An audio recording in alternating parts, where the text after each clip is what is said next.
जे पोलीस आहेत ते ह्याच्यामध्ये दोषी पोलीस त्यांच्यावरती कारवाई करण्यात यावं. लवकरात लवकर सरकारने दखल घ्यावं. त्यांच्यावरती 302चा गुन्हा दाखल करावा. मनुस्वादाचा गुन्हा दाखल करण्यात यावं सरकारला. त्या डॉक्टरने जर तपासात चांगली केलेला असतं तर माझा सोमनाथ मेला नसता. त्या डॉक्टरनी तपास केलेली नाही. त्या डॉक्टरनी काळजी घेतलेली नाही.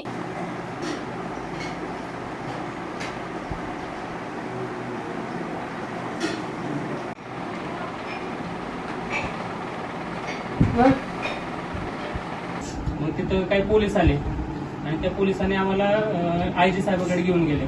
तुम्ही आता औरंगाबादला जायचं ठरवलं तर तुम्ही आयजी साहेबाला. आम्ही सुनावणीला उपस्थित होतो, परंतु आमची साहेबाची भेट झाली, परंतु आमचं काय बोलणं झालेलं नाही ह्याच्यामध्ये. आणि जे आता गोपनीय न्यायालय दंड अधिकारी साहेबांनी ही सगळे तपास केलेले आहे, त्याच्यामध्ये सर्व खरं आलेलं आहे. आता त्या साहेबाच्या त्या चौकशीमुळे सर्व सत्य आता घटना समोर आलेली आहे. म्हणून ह्याच्यावरती कारवाई झाली पाहिजे. जे पोलीस आहेत ते ह्याच्यामध्ये दोषी पोलीस त्यांच्यावरती कारवाई करण्यात यावं. लवकरात लवकर सरकारने दखल घ्यावं. त्यांच्यावरती 302चा गुन्हा दाखल करावा. मनुस्वादाचा गुन्हा दाखल करण्यात यावं सरकारला. 3 महिने होऊन गेलं आणि सरकारने दखल घेत नाहीत. पहिल्यापासून मला विश्वास होता, माझ्या मुलाला पोलीस स्टेशनमध्ये ह्या पोलिसांनी मारूनच माझ्या लेकराचं मर्डर केलेलं आहे, म्हणून माझा विश्वास होता माझ्या लेकरावरती. माझ्या लेकराला आजार नव्हता, माझ्या लेकरावर कसलं माझ्या लेकराला त्रास नव्हता, ना गोळी नव्हती, ना इंजेक्शन नव्हतं. मला माझ्या लेकराचा विश्वास होता माझ्या लेकरावरती. परंतु एवढं माझा विश्वास असताना ह्या पोलीस स्टेशनमध्ये माझ्या लेकराला ह्या पोलिसांनी मारहाण करून माझ्या लेकराचं खून केले. तरी पण एवढं खून झालेलं होतं, त्यांना माहिती होतं, एवढी माहिती असून पण त्यांनी दखल घेतली नाहीत. त्याच्यावरती दाबण्याचा प्रयत्न करीत होते हे पोलीस लोकांनी. आता हे समोर घटना आलेला आहे. आता सरकारला माझी विनंती आहे, आता तर दखल लवकरात लवकर घ्या, त्यांच्यावरती कारवाई करा. मनुस्वादाचा गुन्हा करण्यात यावा त्यांच्यावरती, दोषी असणाऱ्यावरती.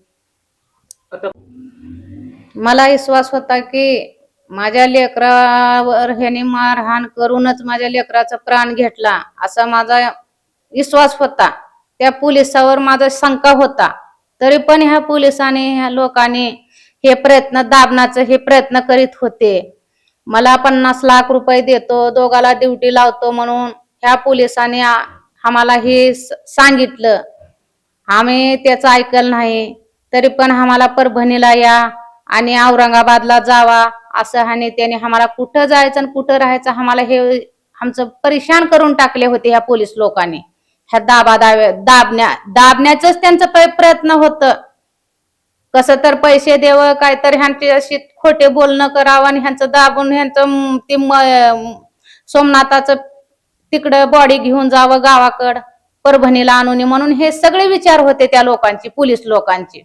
आणि ह्याच्यामध्ये माझ्या सोमनाथाला मारलेलं खरं होतं. माझ्या सोमनाथाला एवढं बेदम मारून माझ्या लेकराला 4 दिवस ह्याने पोलीस कोठडीमध्ये ठेवलेलं खरं होतं. आणि मला 4 दिवस त्याने कसलीच माहिती दिलेली नाहीत.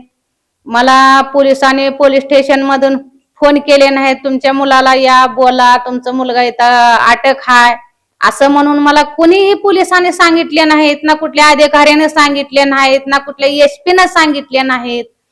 परंतु लास्ट माझ्या मुलाला मारहाण करून, गंभीर मारून आणि माझ्या मुलाचं मर्डर करून 15 तारखेला सकाळी 9च्या दरम्यान मला फोन केले.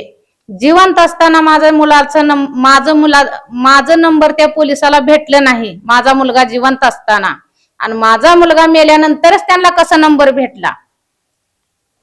मग तिथून आम्ही परभणीला जावं का औरंगाबादला जावं आम्हाला काही सुचत नव्हतं. तरी पण एका पोलिसानं म्हणलं, चला म्हणलं आयजी ऑफिसला जाऊ. आयजी ऑफिसला घेऊन गेले.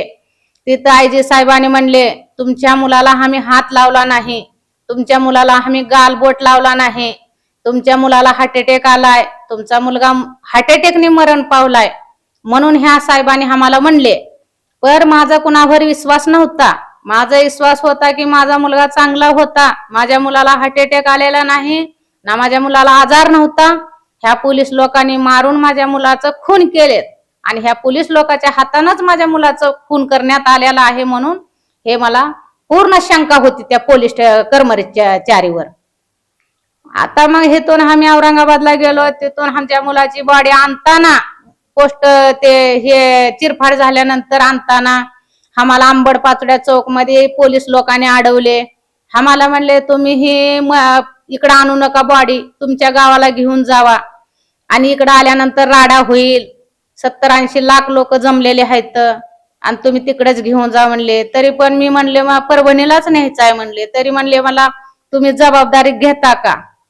मी म्हणलं माझ्या मुलाची जबाबदारी घ्या तुम्ही, मी माझ्या गावाला जाते असं म्हणल्यानंतर मग आम्ही इकडं आलो. इकडं आल्यानंतर माझ्या मुलाचं 16 तारखेला हे झालं, अंत्यविधी झालं.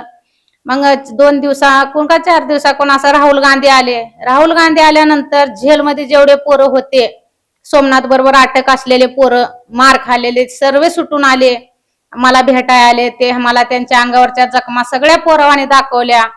त्यांच्या अंगावरच्या खूप जखमा होत्या पोरवानला, पण असं पायापासून मानपत्र त्यांच्या अंगावरती जखमा होत्या पोरवानला मारलेल्या पोलीस लोकांनी. मग त्याने म्हणले आमच्या समोरच सोमनाथला मारलेला म्हणलं. त्यातून वचलाबाई मानवतेने ते पण दवाखान्यातून नीट होऊन आले. त्यांनी पण म्हणले वचलाबाई मानवतेने माझ्या समोर आणून सोमनाथाला मारले म्हणले. ज्या रूम मध्ये लॉकअप असल्यानंतर त्यांचा अधिकार कुणा दिलं त्यांना लॉकअपच्या रूम मधून बाहेर काढायला, आणून इकडे बाहेरच्या रूम मध्ये मारायला. एकदा लॉकअप मध्ये ठेवल्यावर ज्या टायमाला कोर्टात न्यायचं असतं त्या टायमाला त्यांनी न्यायचा अधिकार असतंय. परंतु माझ्या लेकराला लॉकअप मधून काढून दुसऱ्या रूम मध्ये आणून, कुठे कॅमेरे नाहीत तिथं रूम मध्ये आणून माझ्या लेकराला बेदम मारून माझ्या लेकराचं खून पोलीस लोकांनी केल्यात.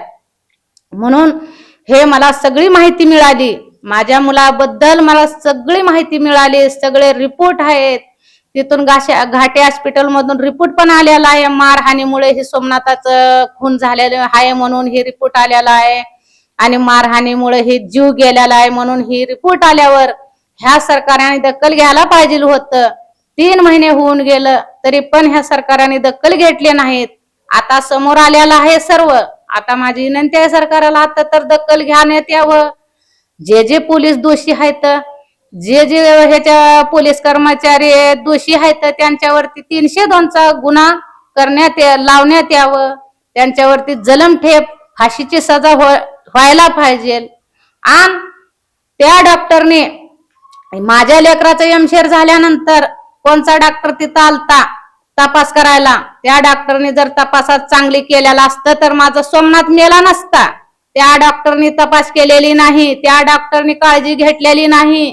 खोटे रिपोर्ट ह्या डॉक्टरनी, जे डॉक्टर होते मोंडा पोलीस स्टेशन मध्ये माझ्या सोमनाथाला तपास केलेले करणारे, त्या डॉक्टरनी खोटे रिपोर्ट, मेडिकल रिपोर्ट तयार केलेले आहेत. त्या डॉक्टरवरती पण कारवाई झाली पाहिजे. खोटे रिपोर्ट मंत्रीपर्यंत दिलेले आहेत. ह्यांनी हे श्वासनाचा आजाराने मेला, ह्याला दम्याचा आजार होता, ह्याला मारहाण केलं नाही, ह्याला छातीचा हृदयाचा आजार होता, असे ह्या डॉक्टरनी माहिती दिल्यात. ह्या पोलीस लोकांनी सांगितल्यात, हे डॉक्टरनी असं रिपोर्ट दिल्यात. म्हणून ह्या सगळ्यावर कारवाई झाली पाहिजे आणि ह्यांच्यावरती कडक कारवाई झाली पाहिजे.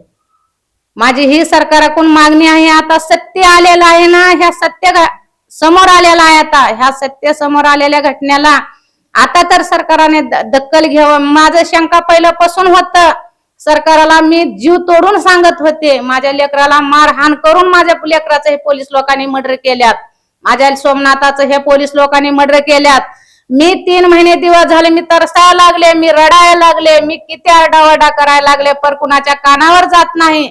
आता तर कानावर साऱ्या देशाच्या गेलं, साऱ्या भारताच्या कानावर गेलं. आता तर सरकारने दखल घ्यावं. सरकारला माझी ही विनंती आहे, जे पोलीस कर्मचारी आहेत, जे डॉक्टर हे खोटे रिपोर्ट दिलेले आहेत, त्यांच्यावरती 302चा गुन्हा दाखल करण्यात यावा आणि त्यांच्यावर मनस्वादाचा गुन्हा दाखल करण्यात यावं. माझी सरकारला विनंती आहे.